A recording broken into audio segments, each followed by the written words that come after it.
Gurubhyo namaha harihi om shruti smruti purananam alayam namami Bhagavad pada shankaram yetu sarvani karmani mayi sanyasya matparaha ananyenaiva yogena Mandhyayanta upasate. A very beautiful verse. So we have seen matparaha, meaning not only having an outer purpose of life, which is a horizontal movement in the domain of space-time, but also having an inner purpose of life in which we move vertically upwards, meaning there is a radical transformation in the consciousness itself. Instead of just some superficial changes in the lifestyle outwardly, instead of that, there is a radical transformation or even transmutation in the consciousness itself. So you move from the small self-seeking persona to the impersonal awareness, which is the Godhood or Godhead, that kind of a movement. So that is the meaning of the expression matparaha. Then karma sannyasa, so sarva karma sannyasa. So sarva karma sannyasa is possible only by knowledge. In physical terms, sarva karma sannyasa is not possible, because as long as one lives, one breathes, there will be action. And if you sit, that is action. If you stand, that is action. According to the vision of Gita, if you close the eyes, that is action, and open the eyes, that is also action. Unmishan nimishan napi pashyan shrunvan spurushan jighran tishtan upavishan, all these are actions. And therefore only a cadaver is not capable of actions. A living being is involved in actions non-stop. Therefore karma sannyasa in physical terms is not possible, and only by knowledge karma sannyasa is possible. As I told you, there are two focal points of karma. These two focal points crystallize the small self, the egoity. One is the seeking of the result, and you stop it. You just give up the greed for the result of an action. But don't stop doing the action itself. It's a purposeful action, you should do it. You should allow it to happen. And then you clearly know that you don't do anything. Things happen, you don't do. It is like, can you claim I perspire?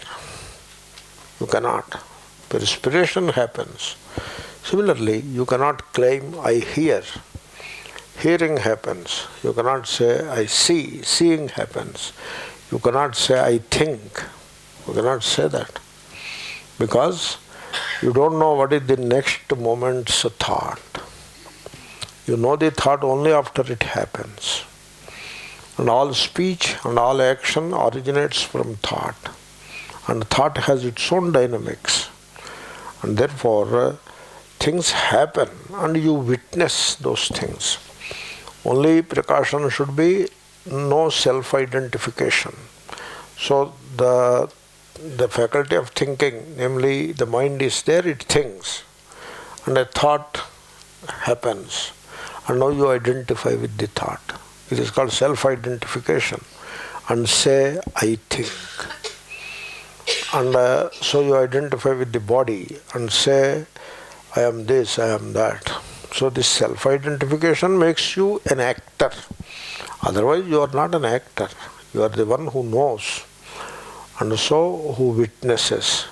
So once you know that, and so this way, by knowledge, you give up the sense of doership. This is called karma sannyasa. So surrender in the language of bhakti, it is called, in the language of bhakti you add in Ishvara. Once you add in Ishvara, that becomes the language of bhakti. If you take out that language of bhakti and put the word Atma, Atma is not the actor, Atma doesn't act at all. Like that, if you say, that becomes the language of jnanam. Anyway, coming to the point, sarvani karmani mayi sanyasya. Then we come to ananya yoga. So, this ananya yoga, Shankara makes an interesting explanation, gives avidyamanam anyadalambanam vishwarupam devam atmanam vihaya muktva. So you have only one anchor. Alambanam means anchor. See,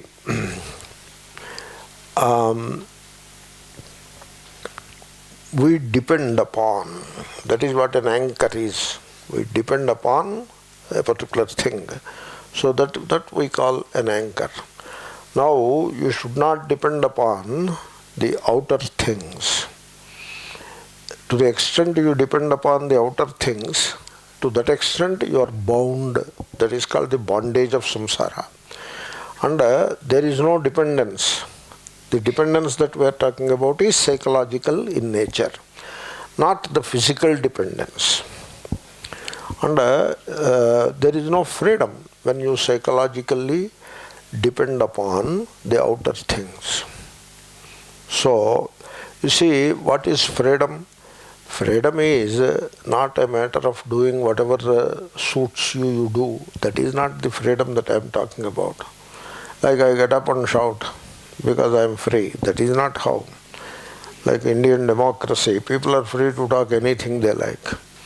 So that's why it becomes a very messy democracy. That is not the freedom we are talking about. Freedom is not getting up and doing whatever you like, or take a car and drive wherever you like. That is not the freedom. That is only independence. You can call it independence. And I do whatever I like. I am free. I do whatever you like. You already do it. Okay?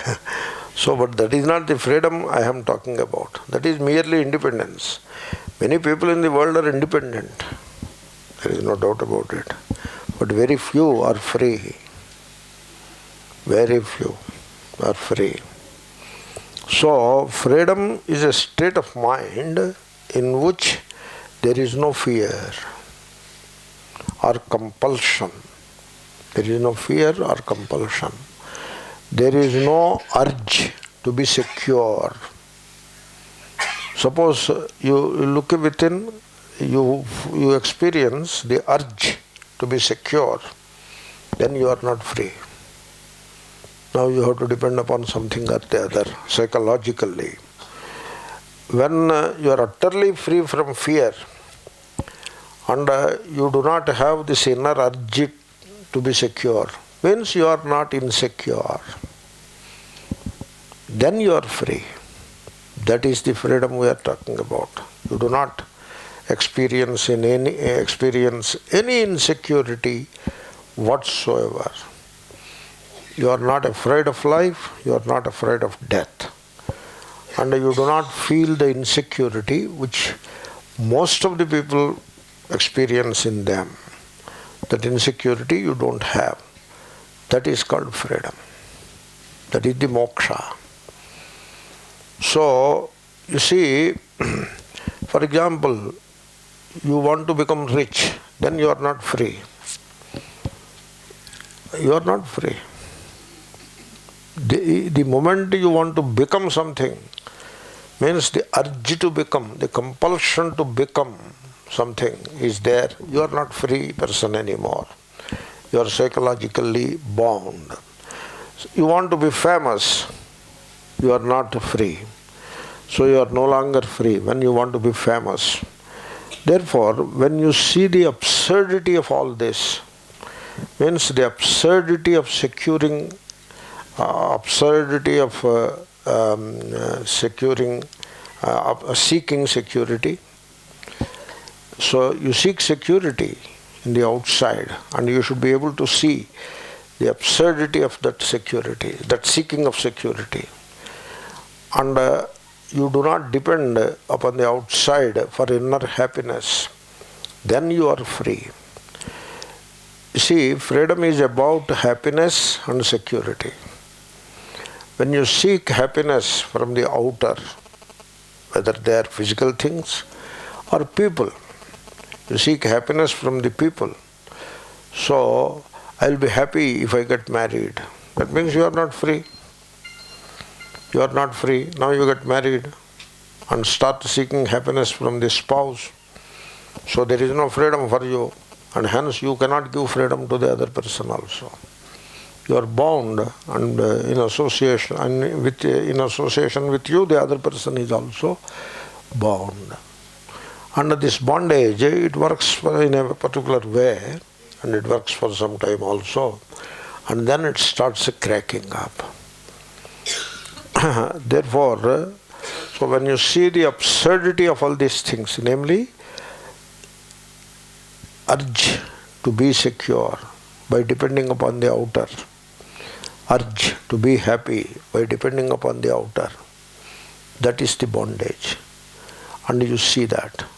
And you also see it is absurd to seek security. It is absurd to seek happiness. What is absurd in that? Because you are essentially the most secure, and you are the infinite bliss. Now it is absurd to seek happiness from the outer, and you are the only secure reality in this entire creation. Everything else is insecure. Atma is the only secure thing in this creation. But you seek security. That is the absurd thing. When you see the absurdity of seeking security and happiness from the outside, then you are free. That is freedom. That freedom is not there for people. People, they don't know that freedom. So, you see, to be free, you have to understand the whole problem of dependence, how we depend. The whole problem of dependence you have to understand. You see, I am not talking of the physical dependence. For example, I am not talking of the dependence upon the cook. And so he has to cook the food and serve to us. We depend. I am not saying on the postman or the courier guy. He has to bring the news or the paper and give to you. You depend on the milkman also. You depend for your cup of coffee. So this is not the dependence that I am talking about. That is physical dependence. In this world, nobody suffers because of physical dependence. In the family, in the society, everybody depends physically on others. For example, it is said an entire village is needed to bring up a child. So that is the physical dependence, So that is not the issue. That is not the bondage. That kind of dependence can be easily understood by us. That doesn't bind anybody. But there is a far deeper kind of dependence. The dependence upon another for one's happiness. That is what I am saying. That is the alambanam. The dependence on another for one's happiness. The parents depend upon the children for their happiness. And therefore, when the children are not forthcoming, they are in misery. Because without children, we cannot be happy. That is how they concluded. And that is what the society also teaches them. The religion does not do a better job. The religion also tells the same thing.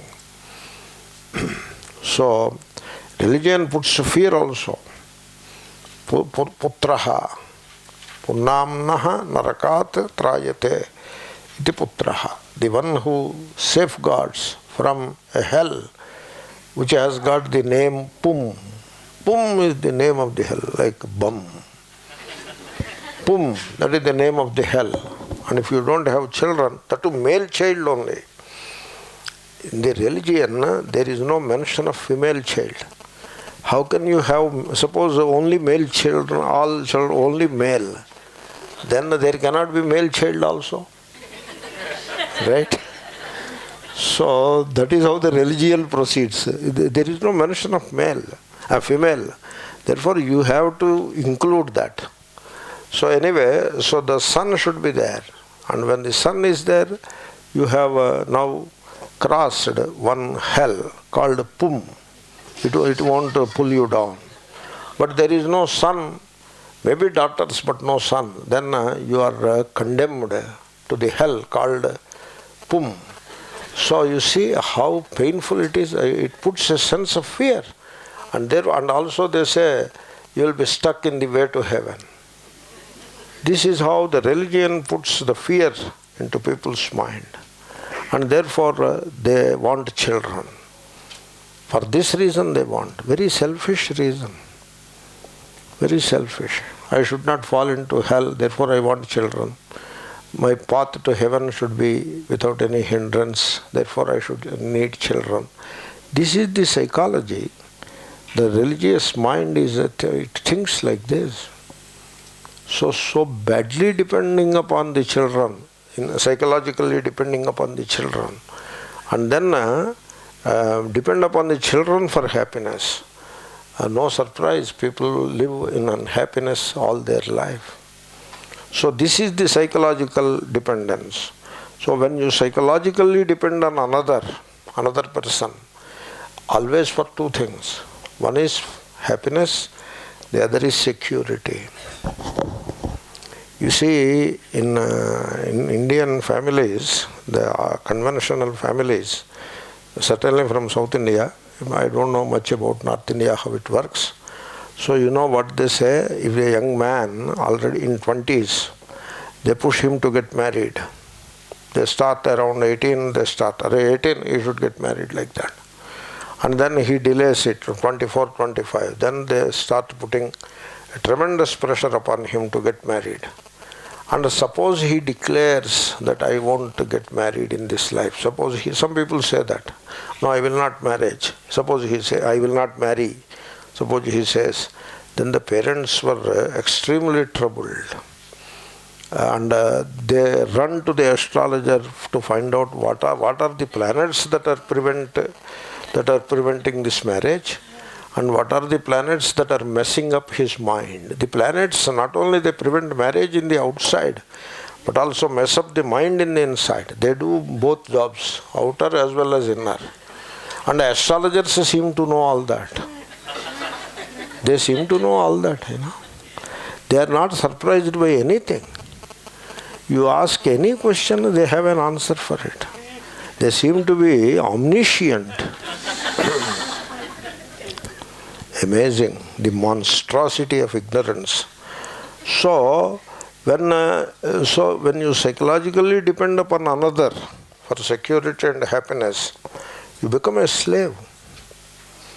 So one depends upon wife. So they say to the young man, "Hare, you get married, otherwise in old age you will have trouble." That means what? They are getting married, they are getting their son married because when he becomes old, the lady will serve him. That is what they think, really. They are not even ashamed to think in those lines. Really. And they tell openly, when you get old, and if you become sick, there must be somebody to serve you, to do some service to you. The servants, etc., won't do a good job. A wife will do a good job. And she won't demand many things for doing the job. Therefore, get married. It will be useful. That is what they say. So, this way, in a very religious and cultural way, we are trained to psychologically depend upon the wife, the husband, and then we depend upon the guru. All these sishyas, they are very obedient, but ashada bhuti, I tell you. You don't get carried away by the appearances. The story of ashada bhuti is there. Ashada bhuti is a sishya, name of a sishya. a very cunning Shishya. So I will tell this story sometime. Therefore, these Shishyas, it is not all devotion to the Guru. They just say Akhanda Mandala Akaram, like that they say. Don't get carried away by that appearances. They psychologically depend upon the Guru and they exploit the Guru. And the Guru also exploits them. This Indian Gurudom is a very nasty thing it is. You don't know how dangerous it is. Or maybe you know also. Really, it is a study in psychological dependence. That is what it is. So when you psychologically depend on the other for your happiness and for your security, only two things always two things. Happiness and security. That is the beginning of the bondage. Just I am defining what is bondage. And when you are psychologically dependent, then what happens? You love the person, but your love is always circumscribed by or associated with, is always associated with anxiety. You love and you are anxious. Jealousy. You love and you are jealous. You love and you are afraid. Therefore, on one side there is love, and there is always on the other side anxiety, fear, and then jealousy. These things will be there, which implies that we depend psychologically on the other person. Because when there is love, only love, no anxiety associated with it, no fear associated with it, then it is freedom. That is the pure love. But this love is hedged about by anxiety or jealousy or fear.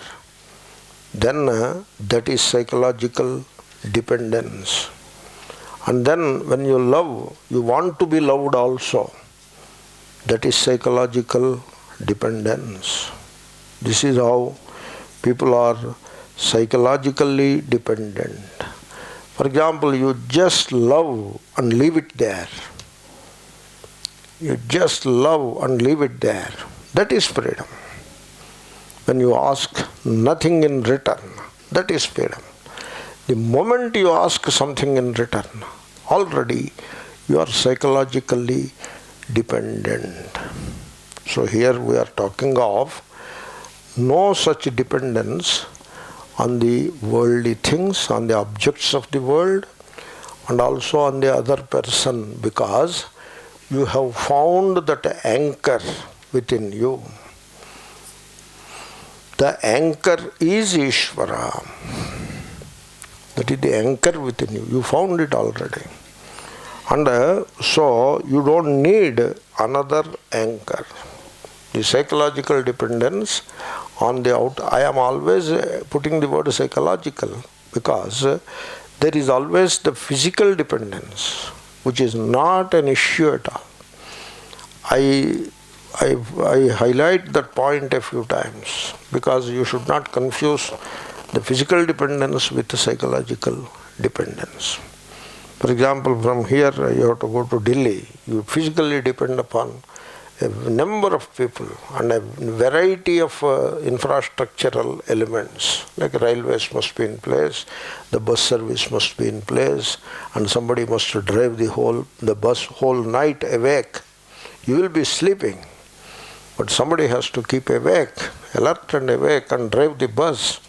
And there is always somebody to do that. For his own livelihood he will do it. So without these things there is no life, especially in modern societies. There is no life without such things. That is called physical dependence. And I insist that physical dependence is never ever a problem for anybody. That is not a problem at all. It is only a matter of working out some details. Like you cannot wash your own clothes, then there is another person willing to wash your clothes. And so you have to talk with that person and make a payment for it and get it done. That is not a problem at all. It's only a matter of working out the details. But the psychological dependence is extremely painful, and it just mars life, and you cannot experience happiness in life in spite of all the wealth and other facilities and other comforts. You remain in misery as long as you psychologically depend upon the other person. Sometimes the psychological dependence is on the physical things. Means, suppose a physical object is there, like a ring, the diamond ring or whatever. You are psychologically attached to it. So, people, they give some fancy names to these things. Sometimes they call it memorabilia. And if you don't find it, you get anxious. And then, so you connect the dead thing it is. So, diamond ring is what? Is a dead thing, you know. It is jada. And what is its value? Its value is zero. It has no value. But because you identify with it, you psychologically depend upon it out of some sentimentality, it acquires a value. Suppose I ask you, there is the diamond ring, and I am not psychologically dependent upon it. I don't care. I don't have any sentiment attached to it. And I am not interested in it. I don't care. What is its value? Zero. For me, a cup of coffee is more valuable than a diamond ring, I tell you. You offer me a cup of coffee and a diamond ring, I will choose a cup of coffee. It happened to me once in Manhattan. It was 5 o'clock evening and I was a guest to a diamond merchant, really. And then he offered me a diamond ring. He offered I can put the diamond in some other form of ornament like a pendant or whatever. I said no, I don't want it. I want something else. What? There is a McDonald's by this side. And I said, get a cup of hot coffee from the McDonald's. McDonald's coffee is very mild and very nice coffee it is, so get it. So I have chosen a cup of coffee over the diamond ring. Really. Because the diamond ring value is zero for me. Why? Because I am not interested in it. I don't attach any importance to it. So I was just joking. So the point is, when you depend psychologically on a physical object, you become anxious. When you depend psychologically on the riches, you need some money to do a thing, to do a few things. You need the purchasing power of the money. You need it. So to purchase a dinner, when you are traveling, to purchase a dinner, you need the purchasing power in the form of a few rupees or dollars or whatever. That is the physical dependence. But you aggrandize the small self, the egoic aggrandizement it is called, based on the riches. Because I have riches, I am superior. That you may not say it, you may not articulate it in so many words, but that is how it works. You feel great, and you feel secure, and you feel happy when your bank account is in a good shape. This is what is called psychological dependence on the riches. Then on a cat or on a dog, psychological dependence on people outside. This is one single factor that makes our lives miserable all the way. And in Vedanta, we try to discover the happiness in oneself and the security in oneself. The self which is insecure and unhappy, therefore seeking security and happiness from the objects of the world and from the people of the world. This self, this unhappy self, is the jiva in bondage. On the other hand, the self, which is secure and happy, and hence not dependent upon the outer things and people for its own security and happiness, that self, Atma, it is Ishvara. This is the difference. So, in Kshatrajna Bhashyam, 13th chapter of Gita, Shankara presents it, the Atma, which is a samsari, means psychologically dependent on the outer things and people for happiness and security. That is the samsari. That is the jiva.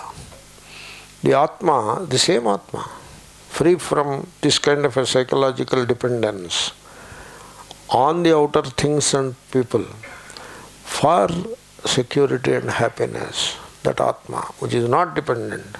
Why not dependent? Because it discovers in itself all the security, and it discovers in itself all the happiness. These are the people. Nainam chindanti shastrani, nainam dahati pavakaha, na chainam kledayantyapaha, na shoshayati marutaha. These are the people. So, as the sword cannot kill me, the fire cannot burn me, that is what they say. So, they are totally secure. Achedyoyam adahyoyam akledyo shoshya evacha. That is the Atma. That cannot be killed, that cannot be drowned, that cannot be burnt to ashes. That is the Atma. No insecurity at all, no fear. Why no fear? Because there is nothing to fear. And no happiness, no seeking of happiness, because it is bliss in itself. That Atma is Ishvara. That is the difference between Jiva and Ishvara. Now you look at that Bhashya. So you do not depend upon anything else. Anyad alambanam avidyamanam. Another anchor or the source on which you depend does not exist except oneself. Atmanam muktva. Atmanam muktva anyad alambanam avidyamanam. Atma is the source. You don't need any other source. Atma is the anchor, or Atma is the homestead.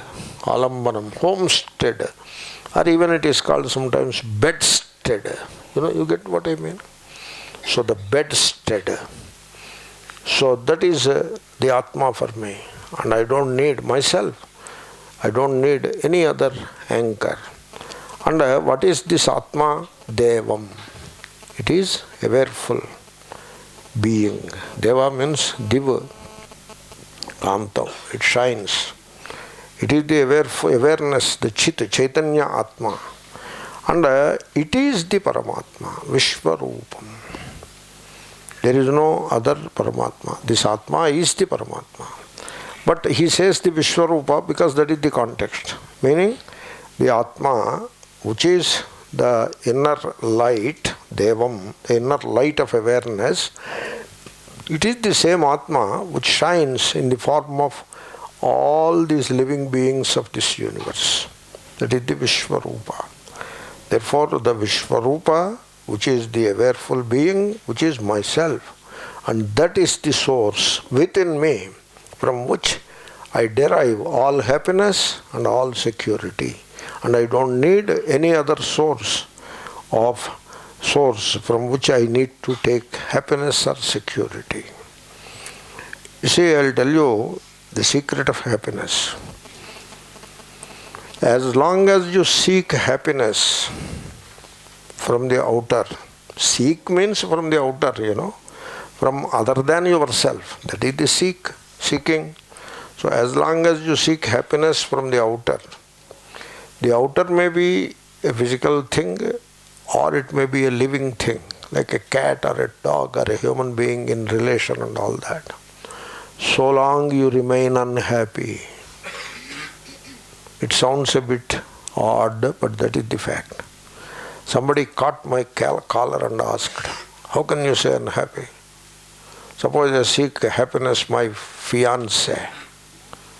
Will that make me unhappy? Holding the collar, asked me. I said, yes. How can you say? Because you are seeking happiness.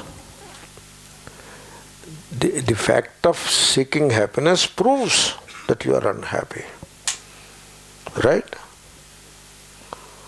So, a beggar is seeking money. Why? Because he doesn't have it. Similarly, you are seeking happiness from the fiancé because you don't have it. The fiancé, if she is wise, she should leave you immediately. You know why? Because you don't have happiness. Therefore, you cannot give happiness. So she should find some other guy who is better. Really? Therefore, the correct relationship will be, you see, a couple got married and asked me for advice. I don't go to the marriage, but marriage itself I don't go unless there is a very special reason for it. Left to me, I don't go to the marriage. So they asked me advice. I gave an advice. You don't try to seek happiness from your spouse. But that is what all they say. You get happiness from your spouse. That is what they are all saying. All through these 2 days, 3 days of festivities and rituals, that is what they are saying. They are hammering that thing into their minds. You get happiness from your spouse. I said, you don't seek happiness from your spouse. Then what should I do? You give happiness to the spouse. When you seek happiness, you are unhappy. When you give happiness, you are happy. When you seek happiness, there will be strife or conflict sooner than later. When you give happiness, there will be no conflict at all. How can you give happiness? Because you are happiness. You are bliss. You are happiness incarnate. That is what you are. Therefore, go on giving happiness. You are not Jiva anymore. You are Ishvara. Of course, you have to add a security also. Not only happiness, but security. Therefore, that Vishwarupa is there in my heart. And he is shining brilliantly as my own Atma. And therefore, I don't need any happiness from others. I do a few things, not seeking happiness, not for getting happiness. A few things happen, I don't do them even. Now I don't seek for whatever action happens through this medium, I need not seek phalam. Because what will I do with the phalam? I am already full to the brim with infinite bliss. What phalam will do to me? I don't care for the phalam. I surrender it. And therefore, I need not seek phalam. And of course, I am not afraid because there is no reason to be afraid of. Nothing can cut me to pieces, nothing can burn me, nothing can drown me. These people, they describe fears, jalagandam, they say. They put this into the head of the person. I met a gentleman, he was told, you have jalagandam in your life. After age of 40, there is jalagandam in your life. Jalagandam means you will drown and die. That is the jalagandam. Somebody told him. Based on some Shastra book he told. Can you believe it? What kind of Shastra it is? How can you know that a person is going to drown and die? Will there be Shastras like that also? Amazing.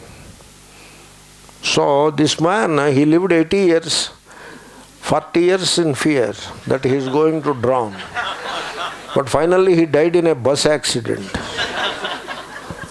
So this is a crazy world, I tell you.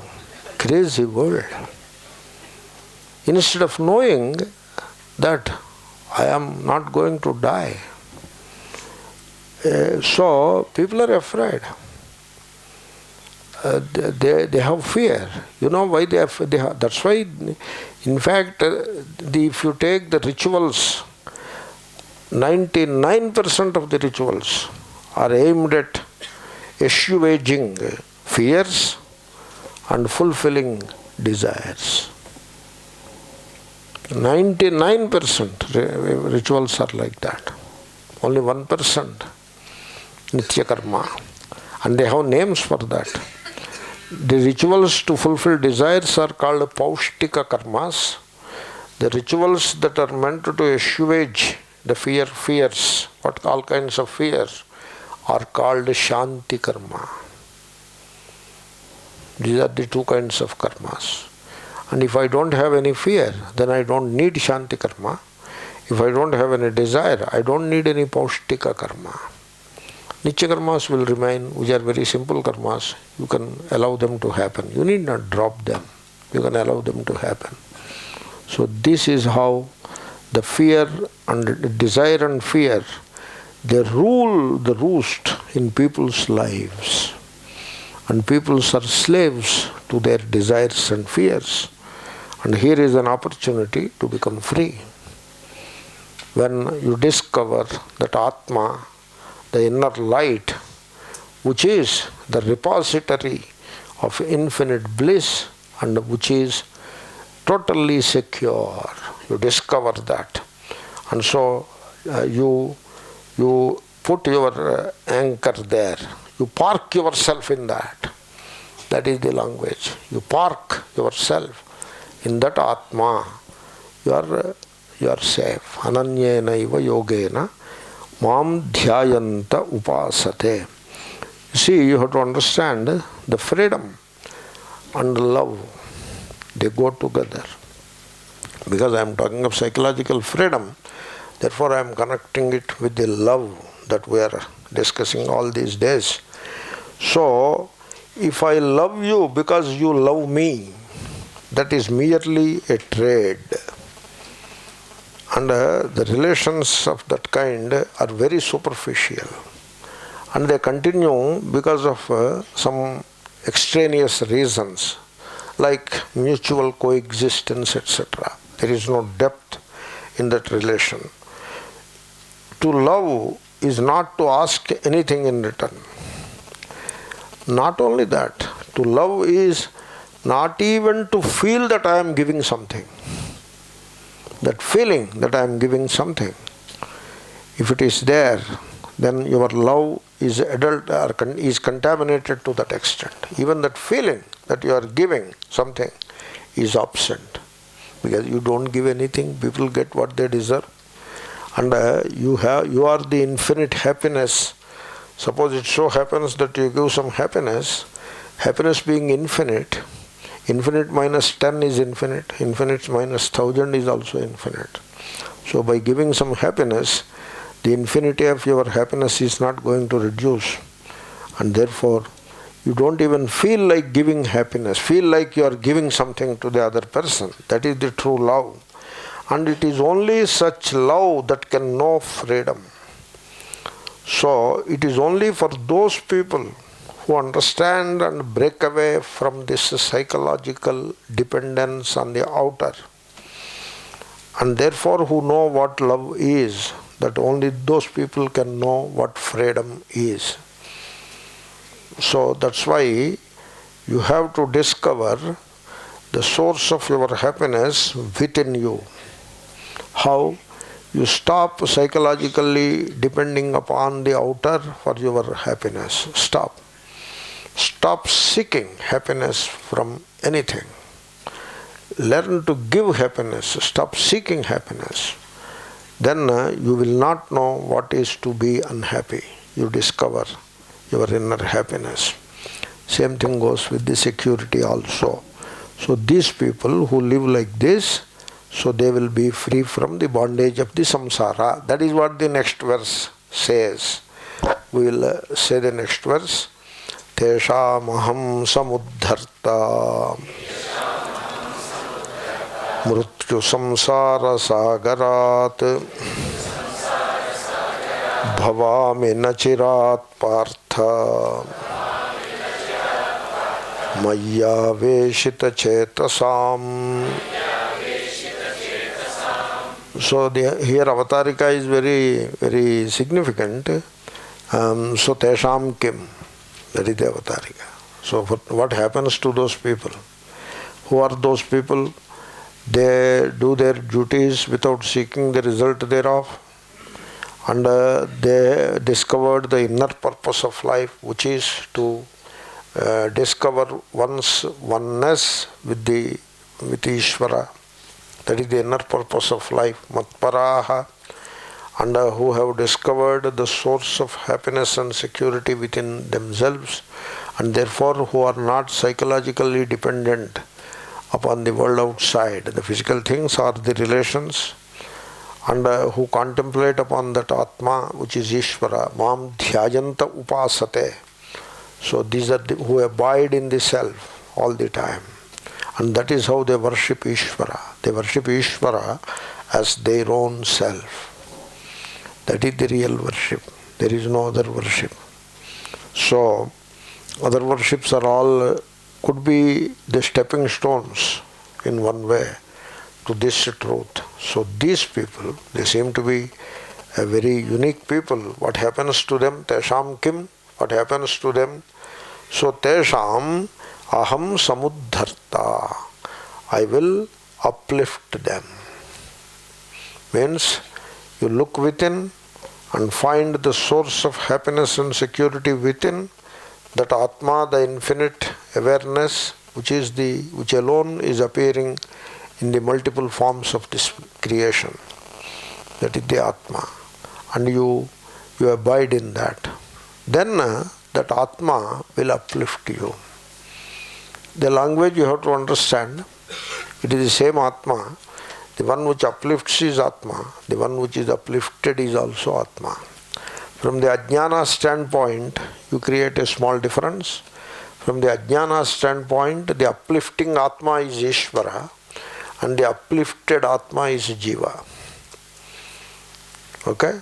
So from that standpoint, Karta Karma Kriya. So Ishvaraha Atmanam Uddharati. Like that you make a sentence out of it. Karta Karma Kriya.